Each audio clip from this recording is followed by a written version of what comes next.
제가 어느 날 깨달았어요. 저는 알아야 세상이 보이는 줄 알았어요. 그래서 까막눈이 떠진다 그러잖아요. 배워야 눈이 떠진 줄 알았어요. 근데 성경을 보니까, 그리고 제가 볼 때 영적 세계라는 것은 봐야 아는 게 아니고 알아야 세상이 보이더라고요. 알아야. 저는 어디를 가도 제 눈에는 뭐만 자꾸 보일까요? 뭐가 보일 것 같아요, 제가?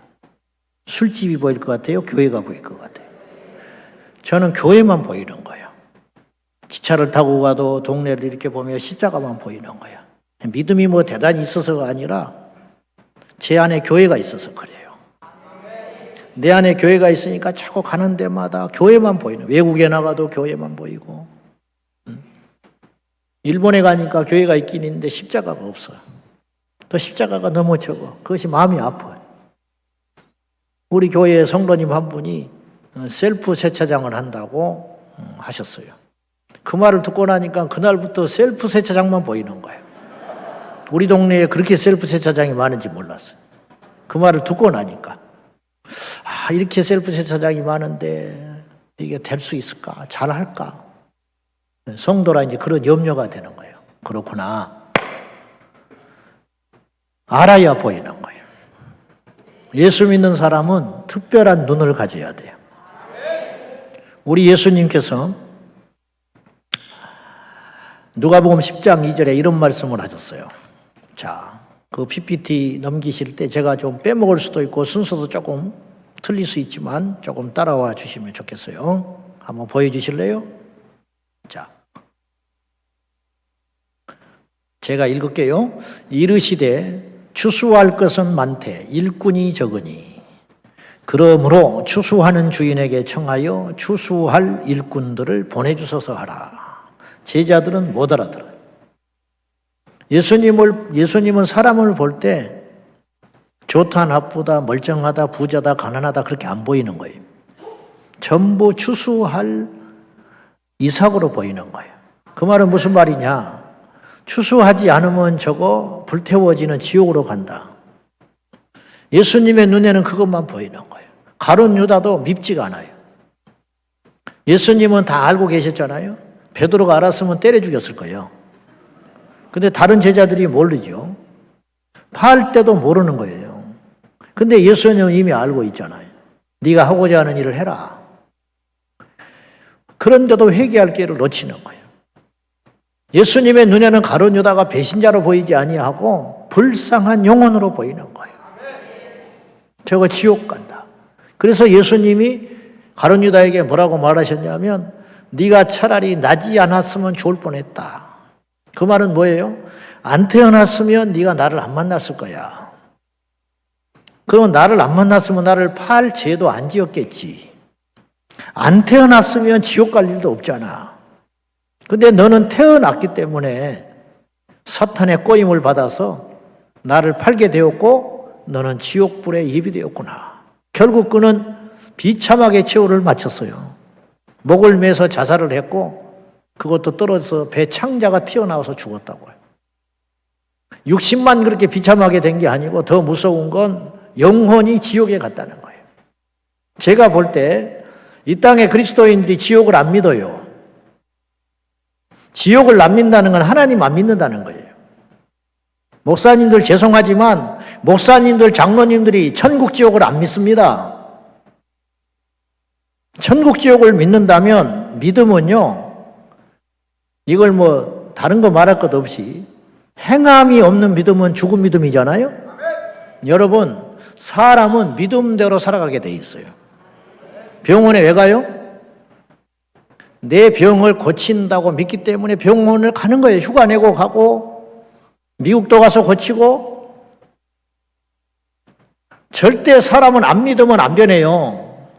어떤 사람이 변했다는 것은, 어떤 사람이 목표가 달라졌다는 것은, 어떤 사람이 늦잠만 자빠져 자던 놈이 아침에 일찍 일어난다는 것은 뭔가 변화가 일어난 거예요.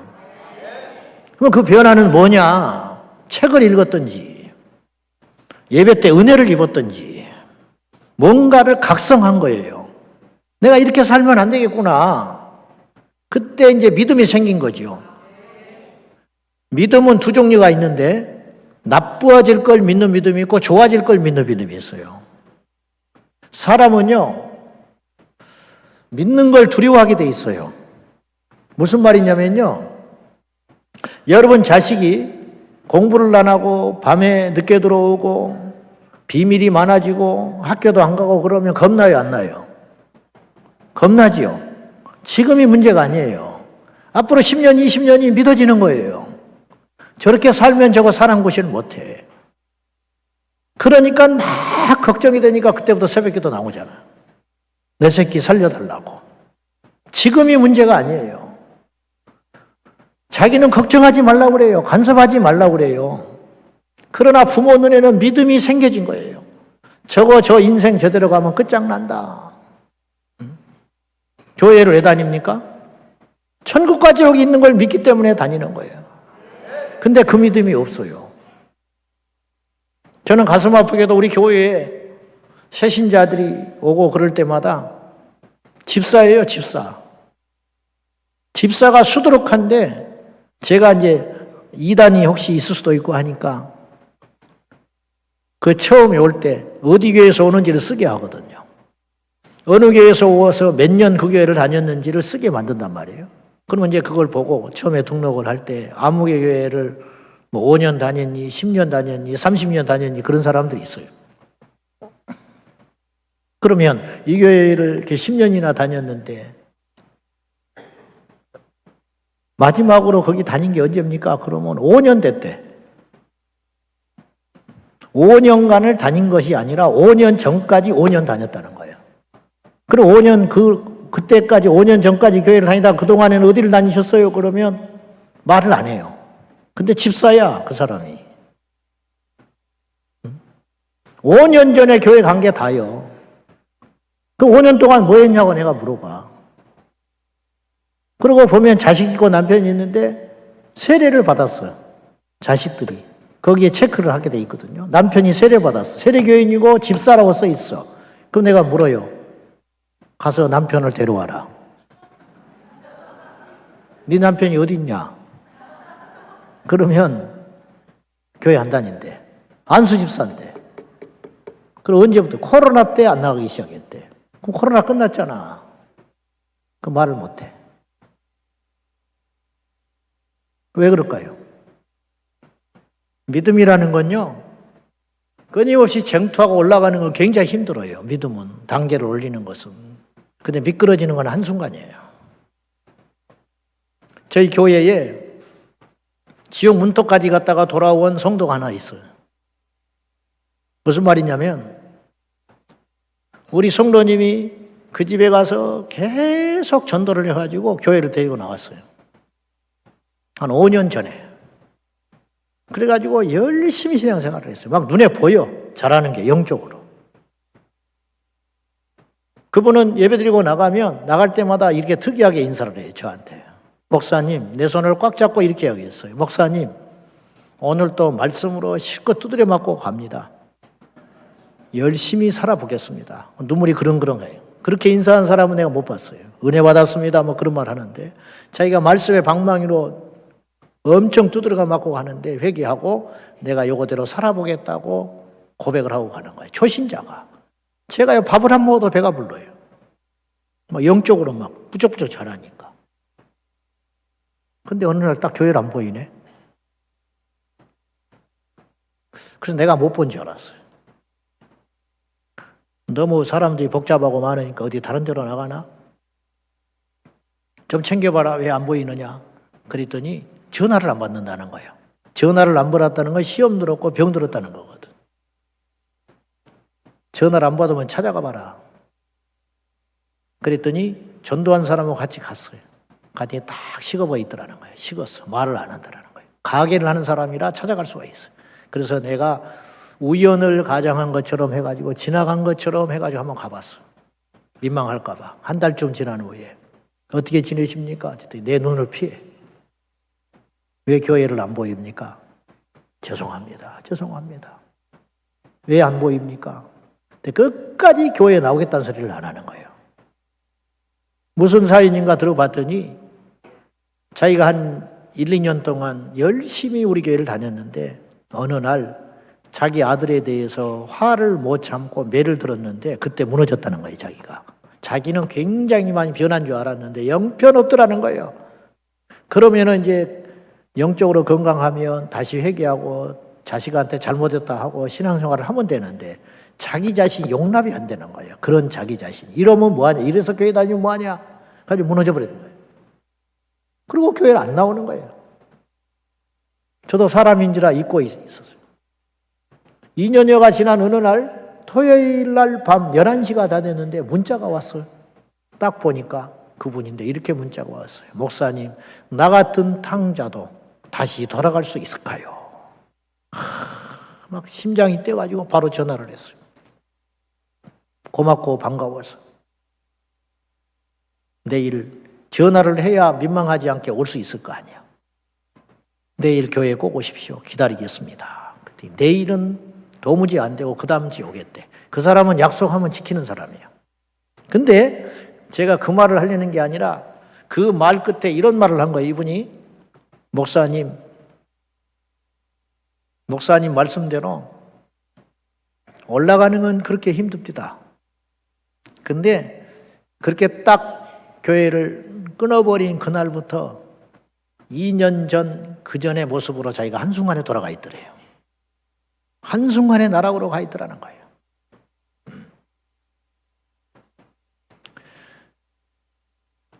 우리 중에 진짜가 얼마나 될 것 같아요? 여러분, 세상이 강한 게 아니에요. 우리가 약한 거지. 세상이 썩은 게 아니에요. 가짜가 많은 것이지. 여러분 눈에 무엇이 보이세요? 안 보이니까 그렇게 못 사는 거예요. PPT 하나 보여주십시오. 그 기업체 사진.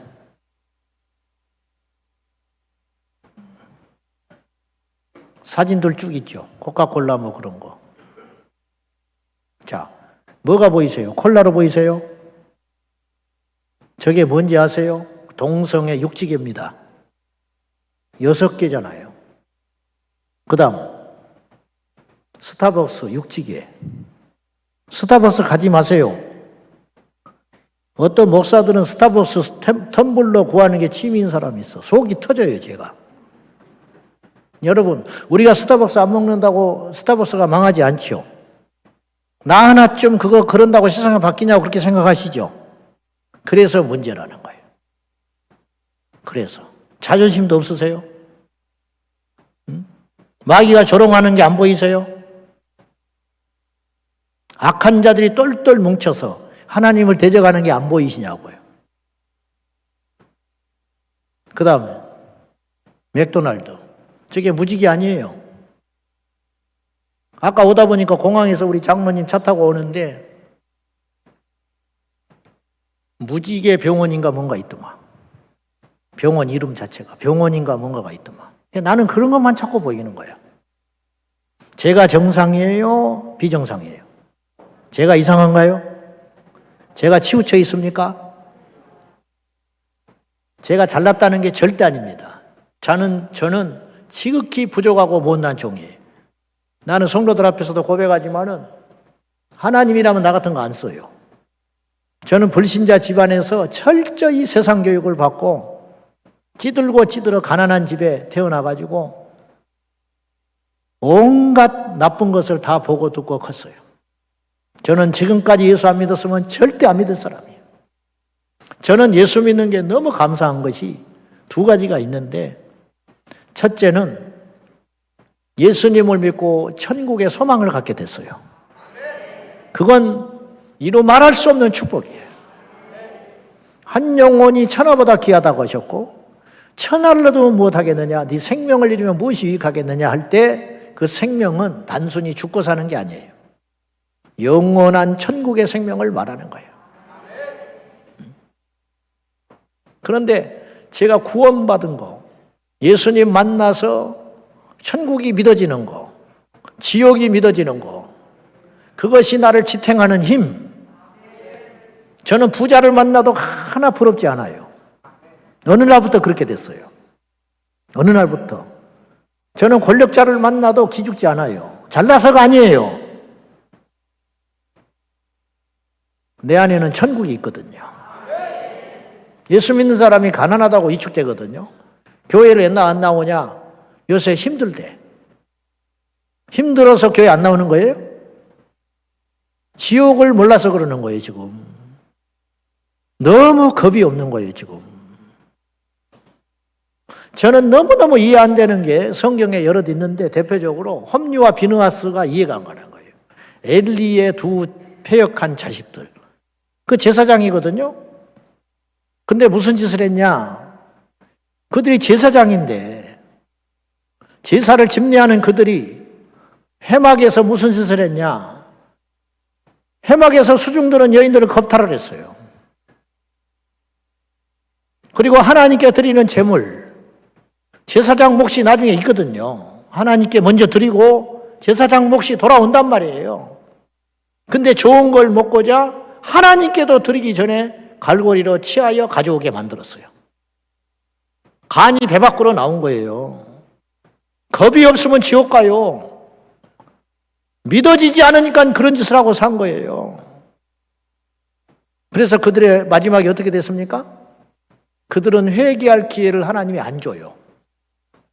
엘리 그 아버지 제사장이 그 아버지도 문제가 있어요. 그래서 목이 부러져 죽는 거예요.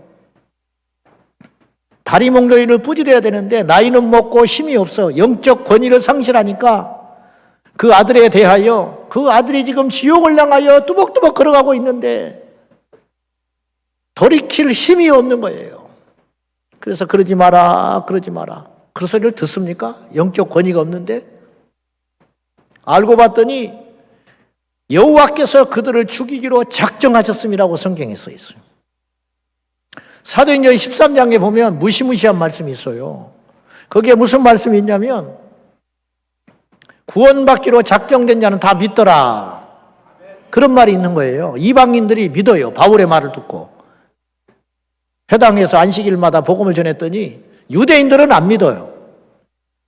근데 믿을 수 없는 자들이 믿는 일이 일어나는 거예요. 알고 봤더니 믿었기 때문에 구원받는 말도 맞지만 구원을 받아야 하기 때문에 믿어지는 거예요. 믿어진다니까요. 교회를 50년 다녀도 안 믿어지는 사람이 있어. 모태신앙인데 안 믿어져요. 목사 자식인데 안 믿어져요. 근데 교회에 첫날 와서 불받아 버린 사람이 있어요. 똑같은 교회, 똑같은 설교자, 똑같은 예배 환경인데 어떤 사람은 빈정거리고 앉아 있어요. 어떤 사람은 팔짱 끼고 비웃고 있어요. 어떤 사람은 통곡을 하고 울어요. 그 차이가 어디에 있냐 이거예요. 이 사람은 살려낸 사람이에요. 하나님이 살리기로 작정한 사람이에요. 여러분, 여호와께로 돌아가야 됩니다. 다른 것 없어요. 하나님께로 돌아가는 길만이 살 길이에요. 저는 뭐 이렇게 집회 막 하고 그런 거 부정적으로 생각하는 사람은 아니지만은 한번 생각해 봐요. 상암 월드컵 경기장에서 뭐 7만 명 모였다 뭐 그런 거 하잖아요. 물을게요. 뭐가 남았어요? 그래서 사람 동원해서 7만 명씩 모이면 뭐 해요? 회개가 안 되는데. 우리 목사님 뭐 순서 맡았으니까 체면 치레하느라고 버스 동원해가지고 쓰레기통만 잔뜩 버리고 가는 거예요. 돈만 수십억씩 쓰는 거예요. 뭐가 남아요? 그런 쓸데없는 짓 하지 말라는 거예요. 제 말은.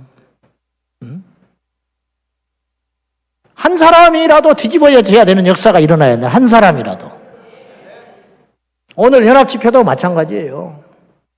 집회를 했으면 한 사람이라도 술 끊는 사람이 나와야 되고 한 사람이라도 담배 끊는 사람이 나와야 되고 한 사람이라도 간음하는 사람이 회개하고 여호와께로 돌아와야 그것이 진짜 집회다 그 말이에요. 정신승리만 하고 있는데 정신승리. 정신승리가 뭔지 아십니까? 우리는 승리하였습니다. 묻고 싶어요. 뭘 승리했어? 무슨 변화가 일어나기를 했어요? 가족의 구원이 일어나기를 했어요? 교회가 부흥하기를 했어요?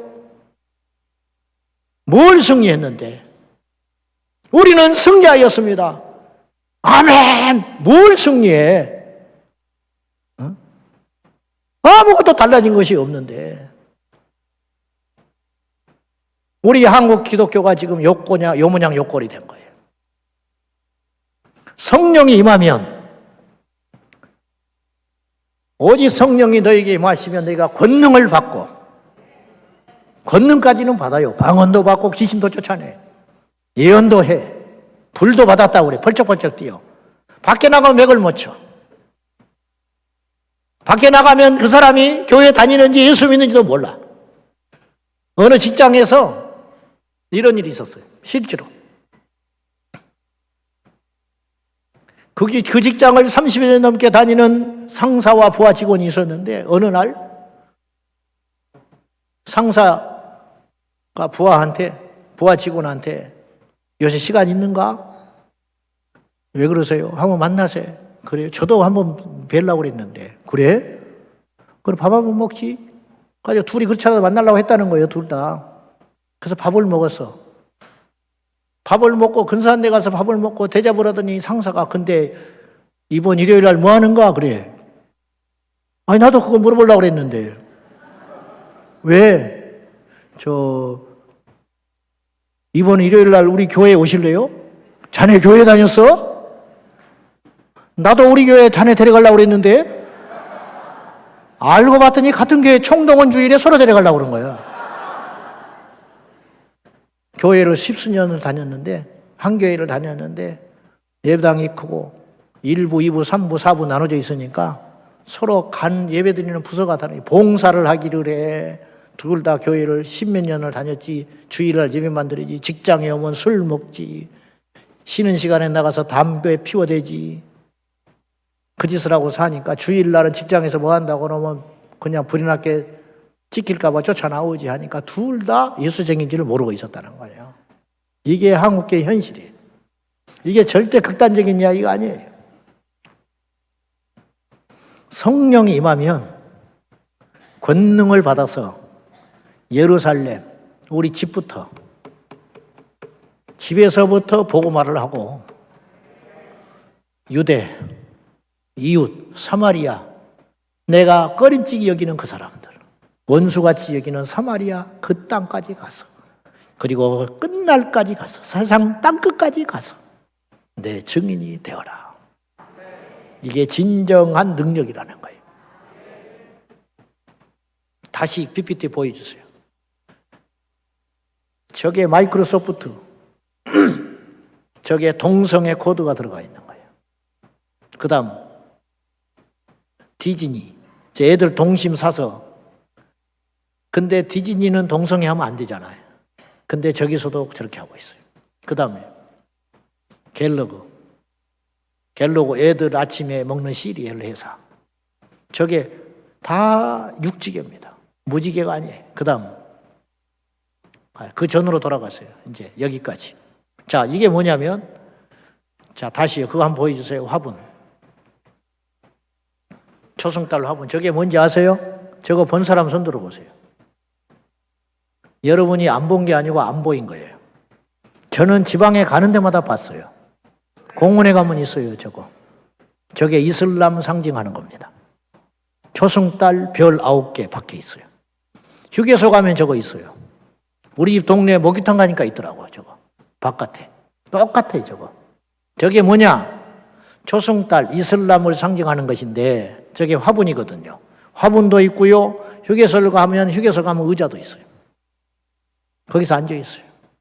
예수 믿는 사람도 예쁘다고 막 사진 찍어. 저게 무시무시한 거예요. 이슬람 협회에서 전국에 다 깔았어요, 무료로.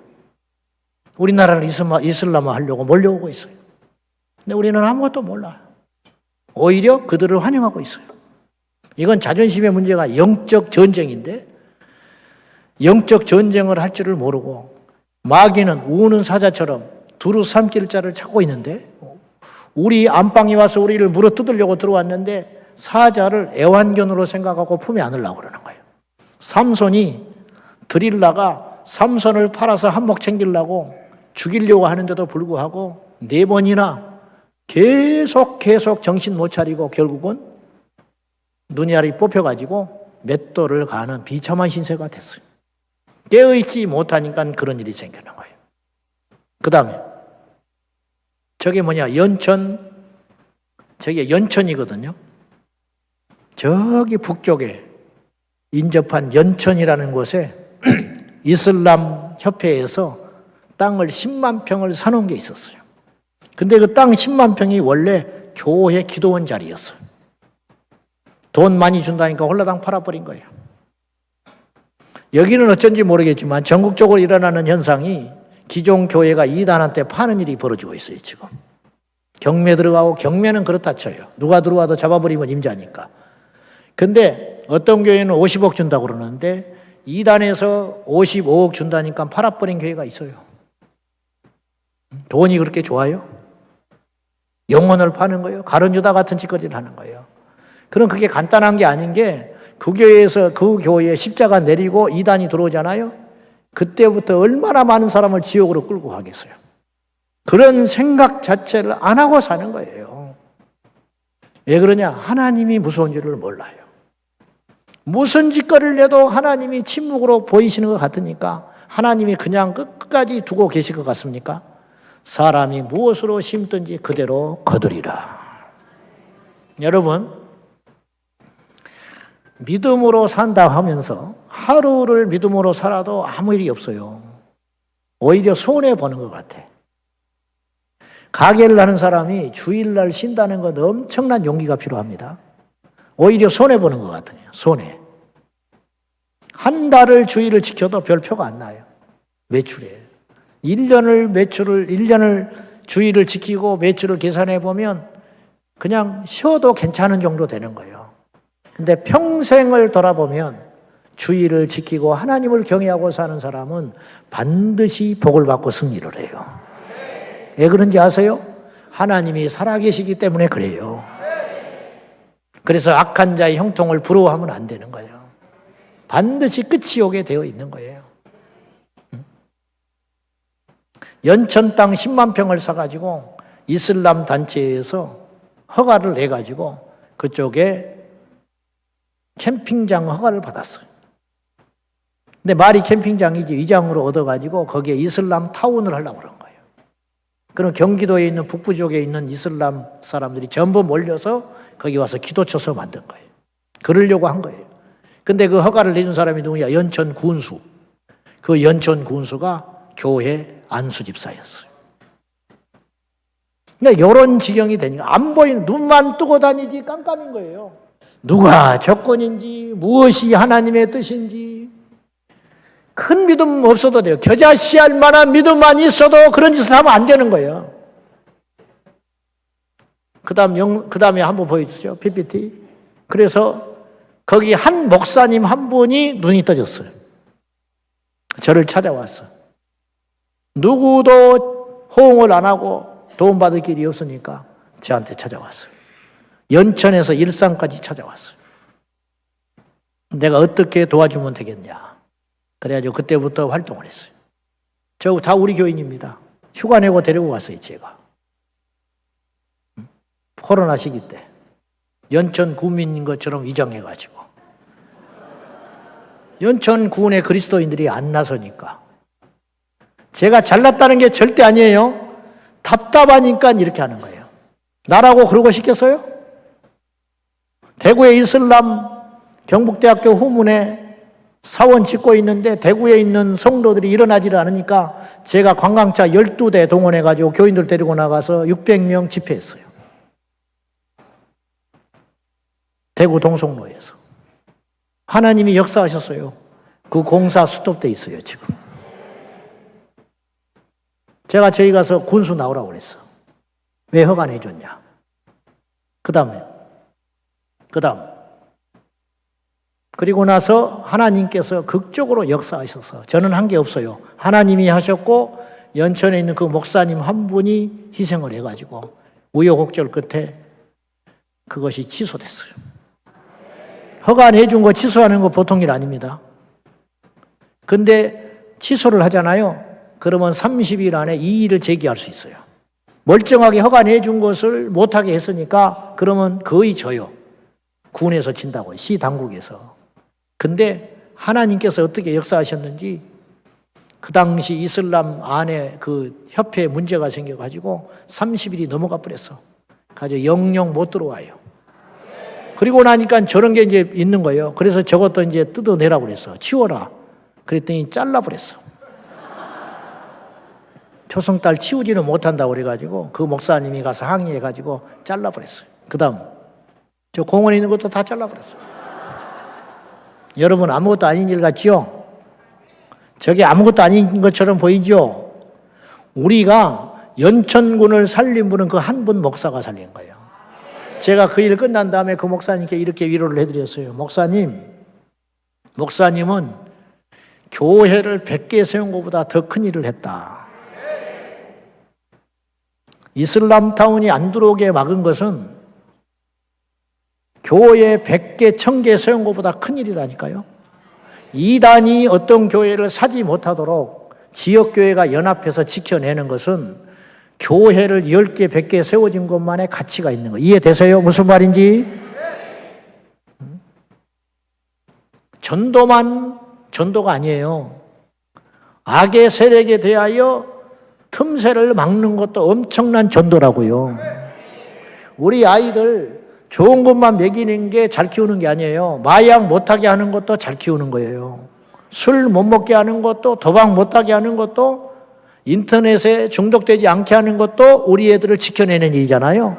나쁜 것으로부터 멀어지게 하는 거.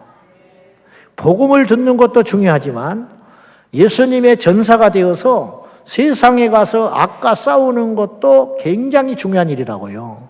저 목사님이 저한테 이런 고백을 했어요. 이분이 목회가 너무 안 되는 거예요. 정말 훌륭한 분인데 목회가 안 돼. 그래가지고 그 교회에 와가지고 3년, 5년 동안 목회가 안 돼가지고 자기가 너무 힘들고 좌절했는데 나한테 그러는 거예요. 목사님, 눈물이 글썽글썽 이제 답을 찾았대. 자기가 목회가 잘 되고 교회가 부흥이 됐으면 이런 일을 못 한다는 거예요. 정신이 없어서. 근데 하나님께서 나에게 이런 일을 하시라고 이렇게 해주셨다는 거예요. 눈이 열리니까 그것이 보이기 시작하는 거예요. 숫자가 많으면 뭐합니까? 아무것도 못하는데. 재정이 100억이고 200억이라고 자랑만 하면 뭐합니까? 우리 교회 국회의원이 몇 명이라고 자랑만 하면 뭐합니까? 국회에 가서 아무것도 못하는데. 국회의원이 1명이든 5명이 있으면 그 사람을 성령으로 거듭나게 만들어가지고 국회에 들어가서 다니엘처럼 요셉처럼 에스더처럼 역할을 하게 해야 된다 이 말이에요.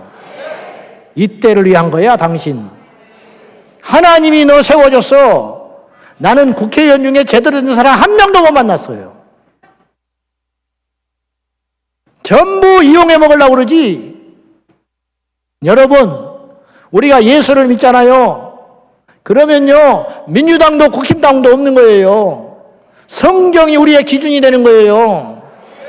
예수를 믿는데 전라도가 어디가 있고 경상도가 어디가 있습니까? 예수를 믿는데 전라도 목사가 있고 경상도 목사가 있는 겁니까? 말이 안 되는 거예요 지금. 우리가 입으로만 주여주여 하고 있는 거예요 지금. 어떻게 성경적이지 않는 사람을 뽑아주냐고요. 성경적이지 않으면 안 뽑아줘야 되는 거예요. 여러분 내 아버지가 의사야. 근데 내 병을 고칠 수 있는 실력이 안 돼. 근데 다른 병원에 가면 우리 아버지 얼굴에 먹칠하니까 다른 병원에 가서 수술할래요? 우리 아버지 병원에 가서 수술할래요? 목숨 걸고? 나는 절대로 안 해. 아버지 얼굴 봐서. 아버지는 나 같은 환자만 나면 다 죽였어. 지금까지. 근데 내가 그 병이 걸렸어요. 다른 병원에 가면 나를 살릴 수 있어요. 근데 내가 가면 우리 아버지 병원이 타격을 받으니까 그 병원에 가서 수술할 거예요? 이게 바보나 하는 짓이에요. 바보나. 예수를 믿는데 어째서 성경을 부정하냐고. 예수를 믿는데 어떻게 동성애자를 축복하는 목사가 있을 수 있냐고. 이해가 돼요? 예수를 믿는데 어떻게 하나님의 말씀을 믿는 자들이 동성애자를 축복할 수 있냐고. 동성애자를 축복하는 일은 무슨 일이냐면요. 지옥 문턱에 있는 동성애자를 발로 차서 집어넣어버리는 거예요. 이해되세요? 무슨 말인지? 동성애자를 예수님의 이름으로 축복한다는 건 뭐예요? 계속 동성애라는 거 아니에요. 번성하고 흥황하여 계속 동성애하고 다녀라. 그거 말밖에 더 되는 거예요? 축복을 하지다니. 사업장에 가서 축복을 한다는 건 사업이 잘 되라는 것이고, 자식을 축복하는 건 자식이 잘 되라는 것이고, 스포츠 선수에게 축복을 하는 것은 1등 되라는 거 아니에요. 그럼 동성애자를 축복한다? 뭐예요? 계속 건강하게 오래 살아서 동성애를 계속 하고 다녀라. 동성애자는 축복하는 게 아닙니다. 동성애자는 회개해야 되는 것입니다. 우리가 동성애자를 미워합니까? 그렇지 않아요. 예수님은 현장에서 간음하다 잡힌 여인도 용서해 주셨어요. 그러나 절대로 다시는 그런 짓 하지 말라고 하셨어요. 이것이 예수님의 정신이에요. 동성애자가 돌아오면 웰컴. 우리 교회도 있어요. 계속 죄와 싸워요. 끊어라. 끊어라. 그러나 하나님은 너를 사랑하신다.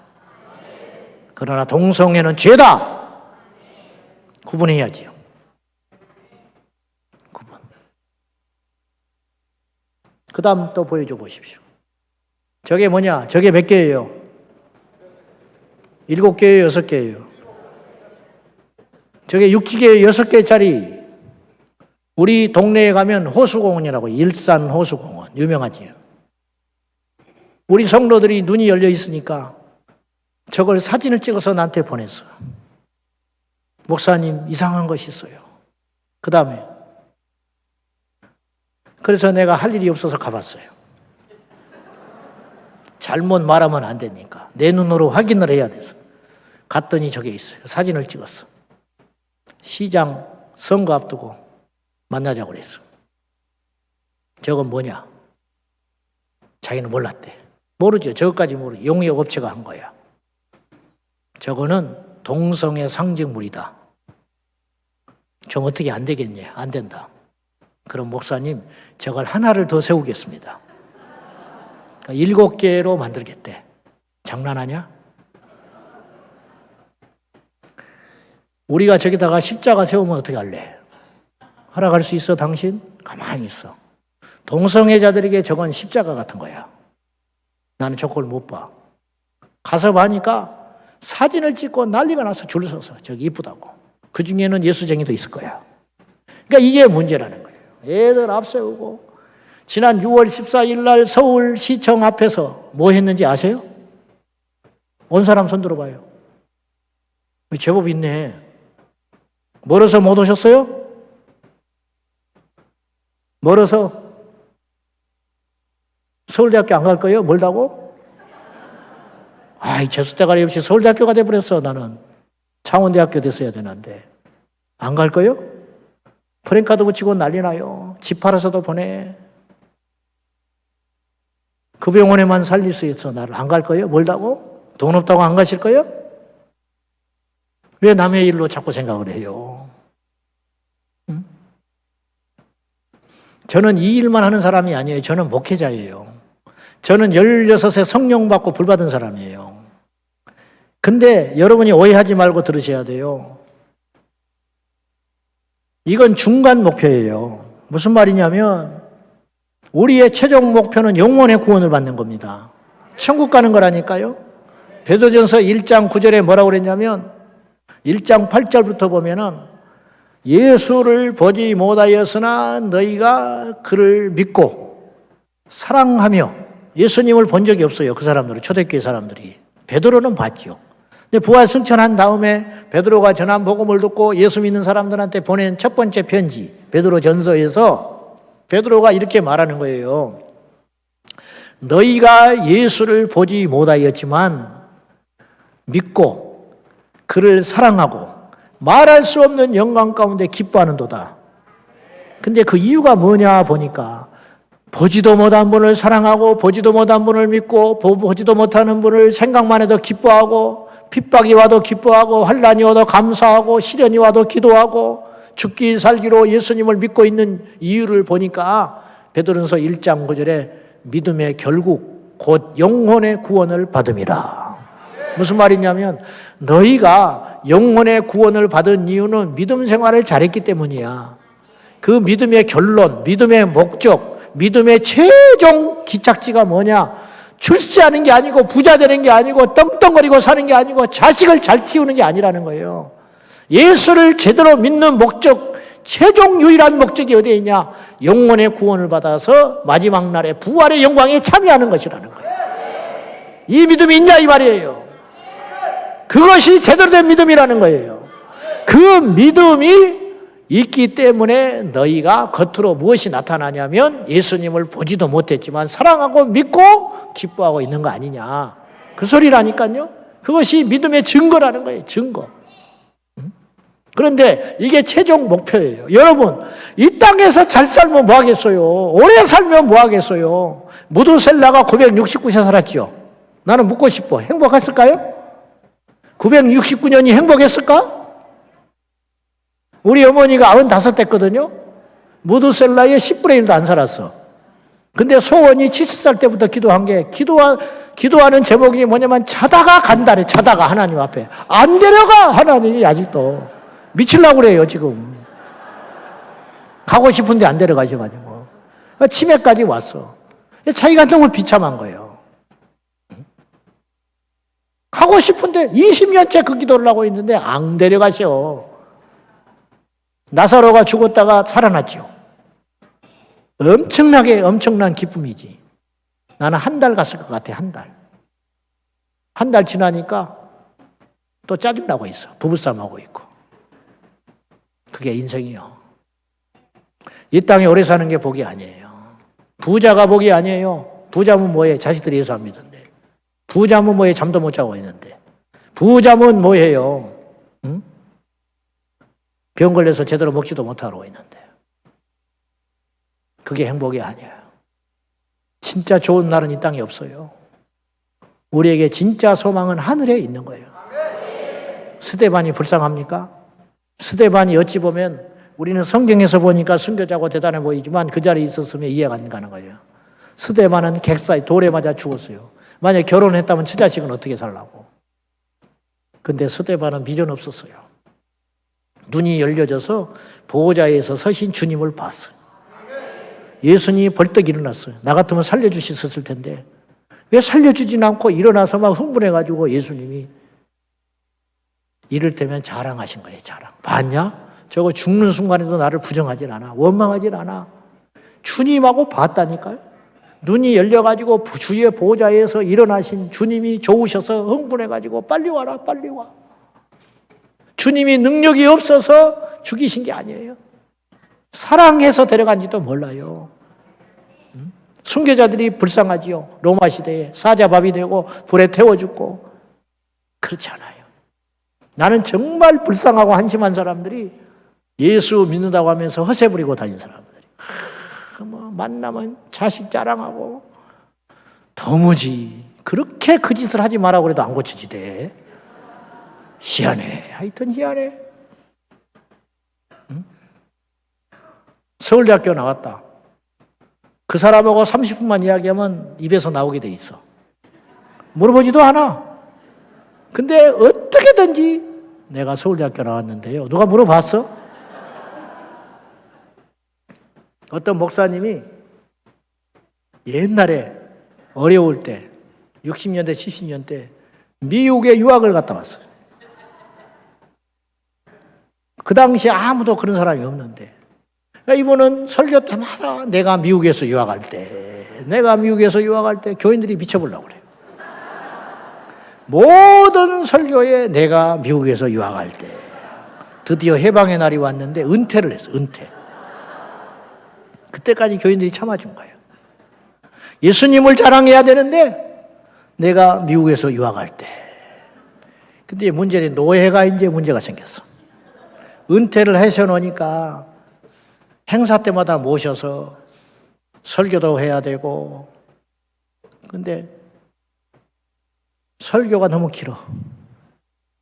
그래서 격려사 이런 거, 축사 이런 거 부탁했어. 근데 설교보다 더 길어. 그리고는 나오는 말이 내가 미국에서 유학할 때 어른이라 빼지도 못해갖고 비상회의를 열어서 어떻게 하면 좋겠냐. 축도로 돌리자. 축도. 그래가지고 이제 이분은 축도만 시키기 시작해. 축도는 말을 안 하니까. 그랬더니 이분이 축도를 따라 올라가서 이렇게 축도를 했어요. 내가 미국에서 유학할 때 함께 하신 하나님의 은혜와 죽어야 끝나는 거예요. 죽어야. 내 자식이 서울대 들어갔다. 내 자식이 의사다. 예수님은 없어져요. 다 가짜예요. 천국 갈 수 있을 것 같아요? 웃을 일이 아니요. 이 중에 천국을 몇이나 갈 것 같아요? 우리 중에 몇이나 천국 갈 것 같으냐고. 이런 소리 하면 싫어해요. 그러나 사실이에요. 저는 우리 교회에서 제가 개척해서 20년 됐는데요.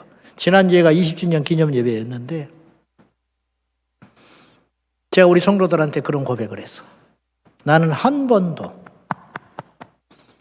온 성도들이 구원받은 상태에서 설교해 본 적이 없는 것 같다. 20년 동안. 20년이면 1년에 52주 주일만 치더라도 몇 번의 예배를 드렸겠어요. 그게 왜 그러냐면 제가 개척을 하고 얼마 안 돼가지고 교인들 명단을 한 50여 명 될 때 그때는 할 일이 없으니까 쭉 명단을 적어놓고 애들까지 내 기준으로 이건 이제 위험한 기준이지만 동그라미, 세모, X 이렇게 해봤어요. 요거는 거듭났다. 요건 교회는 열심히 나오는데 가짜인 것 같다. 요건 아리송하다. 세모. 이제 그렇게 해봤어요. 그렇게 판단을 해보고 그 중에 우리 교회에 와서 거듭난 사람을 찾아봤어. 내 기준으로. 뭐 집사님이 오고 권사님이 오고 성도 오고 상관없이 우리 교회에 왔을 때의 모습과 지금이 달라진 사람들이 몇일까? 18명 정도 되더라고. 그때 내 기준으로 그때 내가 하나님께 감사 기도를 했어요. 하나님, 한 영혼이 천하보다 귀하다고 하셨지요. 근데 18명이 돌아왔습니다. 물론 틀릴 수 있습니다. 저는 여한이 없습니다. 그렇게 기도를 한 적이 있었어요. 그렇듯이 한 번도 교회라는 것은 6학년만 있는 게 아니니까 1학년에서 6학년까지 있잖아요. 별 사람들이 다 있잖아.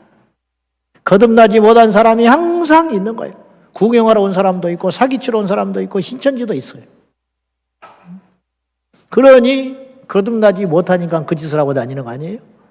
그러니 지금은 이제 더 어렵지요. 방문하는 사람도 있고 구경하러 온 사람도 있고 별 사람이 많으니까 나는 죽을 때까지 우리 교회 은퇴할 때까지 100% 구원받은 상태에서 설교할 수 없을 것 같아요. 어떤 교회가 1000명 모이는데 100명이 천국을 갔어요.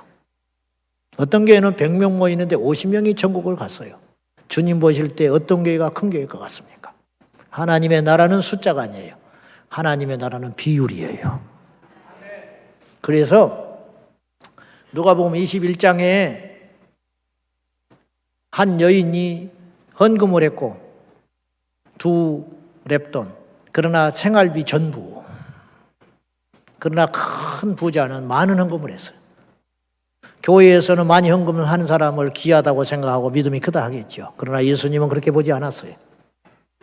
이 사람이 적게 한 거다. 일부. 이거 없어도 먹고 살아. 그러나 이 여인은 이걸 드림으로 밥을 못 먹어요. 자식을 굶겨야 돼. 그러니까 이 여인이 훨씬 큰 헌금을 한 거라는 거예요. 하나님의 나라는 그와 같은 거예요. 우리의 기준과 가치가 완전히 달라져야 돼요. 가치관이라고 그러죠? 가치관. 이 뭐냐? 가치라는 건 소중히 여기는 거. 소중히 여기는 눈이 달라져야 된다. 교회를 나와도 부자가 있어요. 설쳐돼. 세상에서 잘 나가는 사람은 교회에 와서도 쉽게 중지자가 돼. 이게 비극이라는 거예요. 예수님은 그렇게 말하지 않았을 거 아니에요.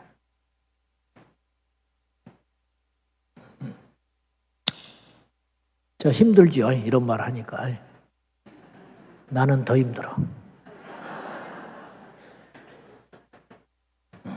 자, 한번 화면 더 보여줘요. 그런데 가라지고 치웠어요. 그것을 없앴어. 2년쯤 지났는데 저기가 그 자리가 아니죠. 어디 뒤로 우연히 갔더니 거기다가 처박아놨어. 또 거기다가 또 세워놨어. 치운 게 아니고 위치를 옮겼더라고. 사람 안 다닌 데다가. 열이 나요, 안 나요? 전화했죠. 장난하냐고. 그래가지고 그 다음에 지게차가 와서 떠가지고 그 다음에 트럭에 실어가지고 없어졌어. 저걸 이제 사진을 찍어서 한테 보내주는 거예요. 내가 증거를 보이라고 그랬거든. 한 번은 겨울 12월쯤 되면 옛날에는 지푸라기로 나무를 이렇게 싸줬어요. 벌레 잡으려고. 그래 봄 되면 털어서 불태워서 해충을 없앴다고. 한 번은 시내를 걸어갔더니 육지개로 뜨개질을 해가지고 나무에다가 칭칭 감아놨어. 전화했어. 할 일이 없으니까. 모른다고 그러죠. 관계자가. 전화하라고 그래라. 그냥 안 있는다. 그랬더니 놀래가지고 그 용역업체 사장이 전화가 왔어. 올해만 어찌게 그냥 넘어가면 안 되겠니? 내년에는 절대로 안 한대. 안 돼. 절대로 그냥 안 넘어가. 서명운동 할 테니까 빨리 뛰더라. 그래서 그날로 뜯어버렸어. 아무것도 아닌 것 같죠? 그렇지 않아요. 제가 잘났다는 게 아니에요. 보여. 나는 보이기 때문에 행동하는 것뿐이에요. 보이니까. 어떤 전도자가 지하철 입구에서 전도를 막 했어요. 근데 비가 부슬부슬 오는 날 나갈까 말까 망설일 거 아니에요. 근데 그날 나갔어요. 가뜩이나 마음도 갈까 말까 갈팡질팡 했는데 그날따라 그렇게 사람들이 강팍해. 어떤 사람이 침을 뱉고 지나갔어요. 전도지를 밟아버리고. 그날로 돌아와가지고 밤새껏 잠을 못 자고 끙끙대다가 새벽 기도 가서 하나님께 통곡을 하면서 울었어요. 주님, 너무 분하고 이렇게 맨날 해봤자 소득도 없는 것 같고 교회에서도 인정도 안 해주고 그러나 안 나가면 가슴이 불을 타는 것 같고 그랬더니 하나님께서 위로해 주신다고 어제 있었던 일을 다시 보여주시더래. 기도하는 중에 자기를 욕하고 침을 뱉고 전도지를 밟고 비 오는 날에 박박박 밟고 가던 째려보고 가던 그 사람이 하나님이 그 영혼을 실체를 보여주는데 울고 있더래. 그리고 손짓을 하더래. 바울에게 마게도니아 환상 중에 우리를 살려달라고 손짓하는 것처럼 알고 봤더니 그 영혼이 죽어가면서 영혼은 아니까 겉으로는 그렇게 하지만 나를 살려달라고 손짓하고 몸부림을 치고 있더래. 지옥 가기 싫다고 통곡을 하고 울었어요. 그리고 그것이 위로가 되었고 담대하게 또 복음을 전하게 됐다는 거예요. 우리 눈에 무엇이 보이냐는 거예요. 이 세상에 절대 우연은 없습니다. 우연처럼 보이는 하나님의 예정과 간섭이 있을 거예요. 마귀가 있고요. 하나님이 계시잖아. 그리고 우리가 사이에 있는 거예요. 그래서 사이간자를 쓰는 거예요. 인간. 우리는 영과 육을 동시에 가진 특이한 존재예요. 하나님은 영이잖아요. 마귀도 영이잖아요. 천사도 영이잖아요. 근데 우리는 영인과 동시에 육을 갖고 있어요. 그래서 이 세상 사는 동안에 선택의 갈림길이 너무 많은 거예요. 아예 영이라면 선택할 겨를이 없어요. 육이라면 선택할 필요도 없어요. 그냥 짐승처럼 살면 돼요. 저는 극단적이지만 이런 이야기를 해요. 가룟 유다에게 예수님이 나지 않았으면 좋을 뻔했다고 그랬잖아요. 그 말처럼 나는 이런 이야기를 해요. 예수를 안 믿으려면 개 돼지가 낫다. 제 말이 굉장히 과격하고 천박한 소리 같지만 틀린 소리 아닙니다. 예수를 안 믿을 바에는 개 돼지로 태어나가지고 죽어서 그냥 위에 들어와서 소화되는 게 낫다. 사람으로 태어난 이상 반드시 예수를 믿어야 된다. 왜냐? 두 가지의 길밖에 없기 때문에. 천국과 지옥. 연옥은 가톨릭이 만든 가짜결이에요. 성경에는 연옥이라는 말 자체가 등장하지 않아요. 양과 염소, 우편과 좌편. 천국과 지옥. 하나님 편에 설 것이냐, 마귀 편에 설 것이냐. 안 믿는 것은, 안 믿는 행위라는, 안 믿는 자가 된다는 것은 하나님을 대적하는 자의 편에 섰다는 뜻이에요. 무슨 말인지 아세요? 좋은 사람이 있죠. 좋은 사람. 좋은 사람 지옥 가요. 착한 사람 지옥 가요. 예수 없기 때문에. 예수님이 십자가에 달릴 때 한편에 달린 강도가 기가 막힌 신앙 고백을 했어요. 그 말이 간단한 말처럼 보여요. 예수여, 당신의 나라가 임할 때 나를 기억하소서. 그 한마디로 천국 갔어요. 예수님이 네가 오늘 나와 함께 낙원에 있으리라 그렇게 말씀하지 않으셨으면 굉장히 신학적 논쟁이 많을 뻔한 이야기예요. 그런다고 천국 갔겠냐? 그런다고 갔겠냐? 저도 의문점을 가질 만한 거예요. 그 말 한마디 했다고 갔겠냐? 근데 주님이 보장했어요. 오늘 네가 나와 함께 낙원에 있으리라. 천국 갔다는 말이에요. 그 말 한마디로. 근데 이 말 한마디가 엄청난 신앙 고백이에요. 교회를 50년 다닌 사람도 그 믿음 없는 사람이 수두룩해. 예수여, 당신의 나라가 임할 때, 이 말은 무슨 말이냐? 당신은 죽지 않는다 그 소리예요. 죽은 사람이 무슨 나라를 가지고 와요? 당신은 죽지만 죽지 않습니다. 하나님의 아들입니다 그 소리예요. 그리고 당신의 나라가 열릴 때 나를 기억하소서. 나를 살려주시오. 나를 건져주시오. 그건 뭐예요? 나는 죄인입니다. 그리고 당신은 나를 구원할 수 있습니다. 완벽한 신앙 고백을 한 거예요. 그 한마디가. 삭개오가 예수님 처음 만났어요. 삭개오의 집에 주님이 딱 들어갔는데 행위로 구원받는 거 아닙니다. 절대로. 믿음으로 구원받는데 이 삭개오가 행위 안 했잖아요. 아무것도 한 게 없어요. 믿었어요. 예수님이 이렇게 해라 저렇게 해라 한 거 아니에요. 너 왜 이따로 살아? 그렇게 말하지 않았어요. 집에 예수님이 들어오자마자 삭개오가 스스로 고백했어요. 주여, 내 재산의 절반을 가난한 자에게 주겠습니다. 남의 것을 토색한 일이 있으면 4배를 갚겠습니다. 그때 예수님이 2마디 하셨어요. 이 사람도 아브라함의 자손이다. 이 집에 오늘이라고 그랬어요. 구원이 임하였도다. 삭개오가 예배를 드렸어요. 11조를 했어요. 전도를 했어요. 기도를 했어요. 안식일을 지켰어요. 아무것도 한 게 없어요. 그럼 예수님이 그냥 좋아서 흥에 나셔서 그렇게 그냥 이야기를 하셨을까요? 사람이라면 속지요. 주님은요, 허튼 소리 절대 안 하는 분이거든요. 진리시니까. 주님이 그렇게 말하신 것은 삭개오가 구원받은 거예요. 무슨 말이냐? 삭개오는 그렇게 고백하는 걸로 끝나는 게 아니라 그 다음부터 그렇게 산 사람이에요. 그렇게 했어요. 성경에는 안 나오죠, 더 이상. 어쩌면 숨겨 있을지도 몰라. 이제 천국 가서 보면 알지. 그건 무슨 말이냐? 교회를 오래 다니는 게 중요한 게 아니고 진짜가 되는 것이 중요하다. 여리고성에 구원받은 사람은 그 사람 하나요.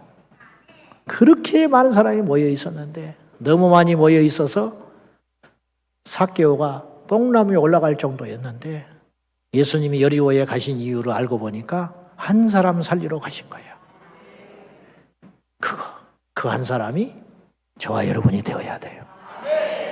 말씀 맺을게요. 할 말은 너무 많은데 못하고 갑니다. 부르지 마십시오. 자, 여러분, 이 시대가 참으로 험악합니다. 포괄적 차별금지법을 막아야 하고, 포괄적 차별금지법이 단순히 동성애만의 문제가 아니에요. 이것이 되는 순간 경제, 문화, 교육, 온갖 영역에 영향을 미칩니다. 이단을 이단이라고 말 못합니다. 혐오 표현으로. 왜 이단들이 하나같이 차별금지법을 통과하라고 난린지 아십니까? 그들이 이단 소리를 듣기 싫어서 그렇습니다. 저기 하늘에 먹구름이 하나 피어올랐어요. 그런가 보다가 아니에요. 산발선에서 폭격이 하나, 포탄이 하나 떨어졌대. 그런가 봐? 아니에요. 무시무시한 일이 시작되는 거예요. 오스기니스라는 기독교 변증가는 이 시대에 가장 큰 위험한 세력이 3가지가 있다고 그랬어요. 깃발로 표현했어. 깃발. 첫째, 붉은 깃발. 사회주의, 공산주의. 두 번째, 검은 깃발. 이슬람. 이슬람 검은 깃발 휘날리잖아. 세 번째, 무지개, 육지개 깃발. 이것을 정확히 이야기했어요. 이건 보통 소리가 아니에요. 깨어 일어나야 됩니다. 제발 깨어 일어나셔야 돼요. 눈이 열려서 마귀가 하는 일이 보여야 돼요. 그리고 하나님의 계획이 보여야 돼요. 이 세상 우연이 없어요. 우연히. 차별금지법이 통과되면 서구사회는 5년 안에 동성결혼이 합법화가 됐어요. 최종 목표는 동성결혼 합법화하는 거예요. 동성끼리 가정 이루게 사는 거. 지금 미국과 캐나다, 호주 같은 데는 어떤 지경까지 갔냐면 우리나라도 지금 그렇게 됐어요. 작년 7월 달에 그것이 뚫렸어요. 대법원에서 수술하지 않고 성별 전환이 가능해졌어요. 제가 남자지요. 말을 해줘야 돼요. 근데 아침에 일어나서 절대로 이 말이 과한 이야기가 아닙니다. 막 그 법을 막고자 과장된 이야기가 아니에요.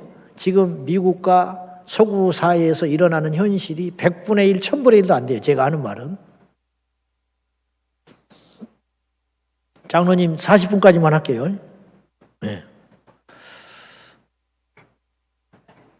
그런데 내가 내일 월요일 날 아침에 일어났는데 기분이 꿀꿀해. 피도 부슬부슬하고 에이. 동사무소 가서 나 여자로 바꿔주시오. 그럼 바꿔줘야 돼. 막으면 차별하는 거야. 호주에서는 어떤 일이 있었냐면 이걸 빙산의 일각을 말하는 거예요. 이걸 밤새껏 이야기할 수 있어요. 검색하면 다 나와요. 거짓말이 아니야. 여러분들이 지금 관심이 없으니까 안 찾아보고 있는 거예요. 그 나라는 보험이 남자와 여자와 달라요. 보험 액수가. 왜냐하면 남자가 운전을 많이 하고 과격해. 그러니까 남자가 보험료가 많아요. 많이 나와. 똑같은 나이 경력이라면. 그러니까 어떤 남자애가 보험료를 적게 내려고 여자로 바꿨어. 그러면 한 50만 원 이득 보는 거예요. 우리나라는 어떤 일이 벌어지냐. 양심적 병역 거부라고 들어봤지요. 여호와 증인 때문에 생긴 거예요. 그 이면에는 그래서 법이 이렇게 중요한 거예요. 여호와 증인에 심취한 어떤 국회의원이 들어갔을 거예요. 분명히. 배경에는. 그래서 해계망측한 단어, 말도 없는 소리, 사전에도 없는 소리, 양심적으로 병역을 거부한다는 게 말이 돼요? 양심에 따라 병역을 지켜야지. 제 말이 맞아요, 틀려요? 양심이 있으면 남들 다 군대 가는데 가야 돼, 안 가야 돼? 양심이 없으니까 군대를 안 가는 것이지 무슨 양심에 따라 군대를 안 가? 말이 돼요, 안 돼요? 말이 돼요, 안 돼요? 비양심적 병역거부지, 그거는. 어떻게 양심에 따라, 남의 자식들은, 남의 다른 친구들은 전부 군대 가서 누가 군대를 가고 싶어? 청춘 허비하고 있는데. 근데 양심에 따라 병역을 거부한다? 말도 안 되는 소리. 성소수자. 동성애자가 무슨 성소수자야? 응? 말을 그렇게 갖다 붙이는 거예요. 그러니까 국민들이 전부 세뇌당해가지고 아무런 문제의식이 없어.